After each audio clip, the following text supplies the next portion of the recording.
Gardons-nous, amis, de certaines fausses humilités, faites d'une grande inquiétude de la gravité de nos fautes, que suggère le démon. S'il est vrai qu'il y aura parfois de l'humilité et de la vertu à nous juger misérables, ce sera parfois aussi une très grande tentation. Je connais cela pour y être passé. L'humilité véritable n'inquiète pas, elle ne trouble pas, elle n'agite pas l'âme, si grande soit-elle, mais elle s'accompagne de paix et d'une savoureuse tranquillité.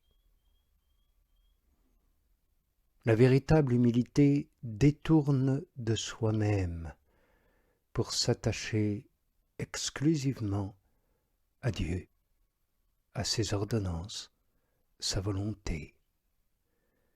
La véritable humilité ôte tout désir d'accomplir sa volonté propre, ôte toute ambition. En revanche, la fausse humilité trouble tout, agite tout, bouleverse l'âme tout entière. Elle est très pénible à quelqu'un qui désire la véritable humilité.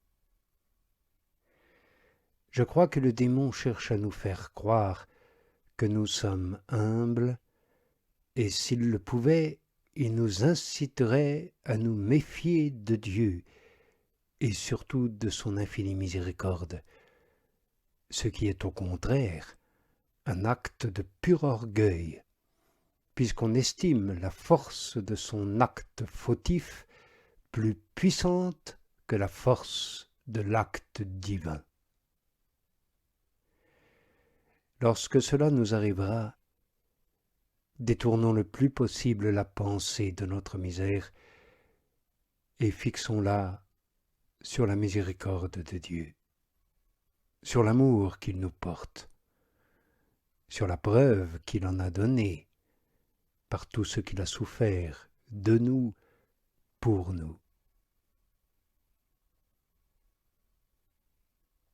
Sur le chemin spirituel, il est une autre tentation bien dangereuse et contraire à la véritable humilité.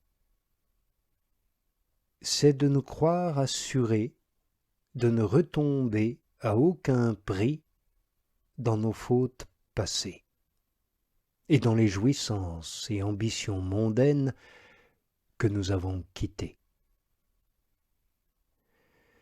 Gardons-nous bien de nous dire « Je l'ai compris, je sais que tout a une fin, et les choses de Dieu me sont plus agréables. » Car même si le Seigneur vous prodigue ses plaisirs et les gages de son amour, ne soyez jamais assez sûr de vous pour ne plus craindre de retomber, et gardez-vous constamment des occasions d'être tenté. Ô Père éternel, que pouvons-nous faire si ce n'est de recourir à toi constamment et de te supplier de ne pas permettre à nos ennemis de nous induire en tentation. Notre bon Maître, donne-nous quelques moyens de vivre sans trop d'alarme en de si dangereux combats. Et ce moyen que Sa Majesté nous donne et que nous pouvons employer, amis, c'est désir et crainte. Le désir de l'aimer nous fera presser le pas. La crainte de le trahir nous incitera à regarder où nous posons les pieds pour ne pas tomber sur le chemin où il est si facile de buter, à regarder la façon dont marchent les vivants et ne pas trop se fier à ce que nous pensons. Ainsi nous serons bien sûrs que ni le démon, ni le monde, ni nous-mêmes ne nous tromperons. Cela n'a l'air de rien, désir et crainte de Dieu. Pourtant ce sont les deux forteresses d'où l'on fait la guerre au monde, empire des esprits malins. Ce qui est bon ne peut venir que de Dieu, par Jésus, le Christ. Ceux qui aiment vraiment Dieu ne peuvent passer que par Jésus, et ainsi aiment tout ce qui est bon. Ils le veulent, ils le favorisent, ils le louent, ils s'allient toujours avec les bons, ils les favorisent et les défendent. Ils n'aiment que la vérité et les choses dignes d'être aimées.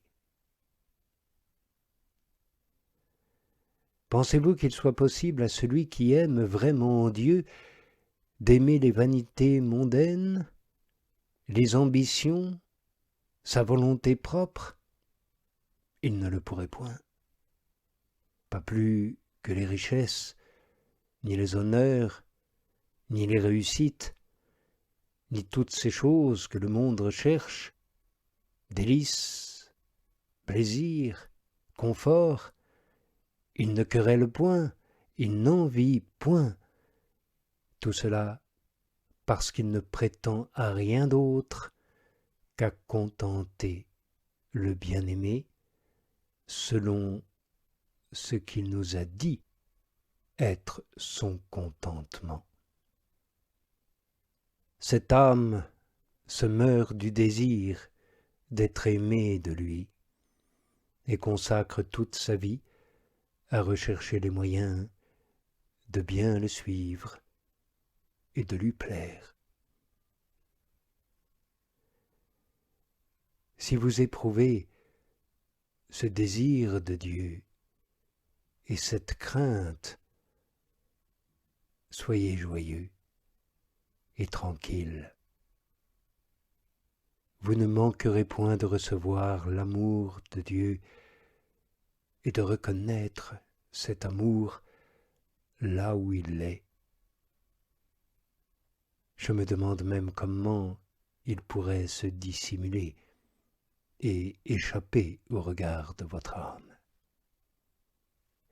Pourrait-on cacher un amour si fort, si juste, toujours grandissant, qui ne voit nulle raison de cesser d'aimer, fondé sur la certitude qu'on lui rend amour pour amour? Pourrait-on en douter, tant il se montre à découvert par de si grandes douleurs, tant d'épreuves, par le sang qu'il a répandu jusqu'au don de sa vie, afin que nous ne puissions douter de cet amour. Ô mon Dieu, que cet amour diffère de celui du monde pour ceux qui y ont goûté. Plaise à sa majesté de nous le donner avant de nous retirer de cette vie, car il sera capital, à l'heure de la mort, de voir dans notre juge celui que nous avons aimé par-dessus toute autre réalité. Nous pourrons aller en pleine sûreté plaider notre cause. Ce ne sera pas partir pour une terre étrangère, mais pour notre propre pays, puisque c'est le pays de celui que nous aimons et qui nous aime tant. Ô mon Dieu, que ne puis-je t'importuner à l'extrême, que ne t'ai-je assez servi pour être en droit de te demander une si grande faveur en récompense de mes maigres offices, puisque jamais tu ne négliges d'en payer un seul.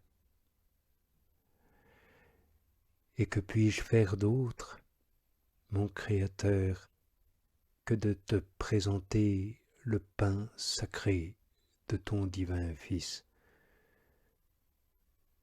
Et bien qu'il vienne de toi, de le rendre et te supplier, par les mérites de ce même Fils, de m'accorder cette grâce, puisqu'il l'a méritée pour moi de tant de façons.